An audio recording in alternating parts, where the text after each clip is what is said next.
वाड्या वयली जे सदांच हांगा देवस्थान जाता ताका लागून आमी आयिल्ले, आमकां आपयल्ले हांगा आनी पोरूय आयिल्ले, पेल्या वरसूय आयिल्ले आनी म्हाका दिसता ऑलमोस्ट 100 वर्सां वयर जालीं हें जें देवस्थान जाता पळय तें.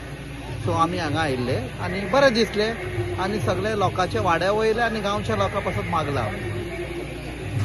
सांगता दिसपा हो आमचो तो 14 वर्धापन दीन आनी तो आमी बरो उत्सवान मनयता आनी ते सांगता आसतले की आमी हांगा 8 दीस सगळे भुरगे तरणाटे रांदपाचें विणपाचें सगळें आमची बायलां बियलां वाडयले हें करता आनी चलता दीस काडटा हें करता बरो वयता. आनी आतां रोखडेच आमचो 8 दिसांनी हें आहा वाडवळ येवपाचें आहा तेन्ना 26 तारखेक तेन्ना आमी आतां वाडवळाची तयारी फुडली हें जावन रोखडें वाडवाची तयारी करतले आनी सगळ्यांनी आमच्या वाडवळाक येवपाचें. वडेश्वर देवाचो जो वर्धापन दीस आहा हो 14वो वर्धापन दीस आनी गेले आमचे जे उत्सव जो आहा तो व्हडल्या भक्ती भावान जो आमी सगळे जाण करतात तशीच हांगाली जी आमची महिला आनी जे वयस्कर जे सगळे लोक 8 दीस जाले हांगा हे जे माटो घाल हें घाल हें सगळे बारीक बारीक सारीक काम जे सगळें आहा ते आमी सगळे जाण ते आमी हितून हांगा एका भक्ती भावान आमी हांगा एक सेवा अशी करता आनी आयज आमचो 14वो वर्धापन दीस. तशेंच आमी आतां अन्नप्रसाद दवरलेले आहा.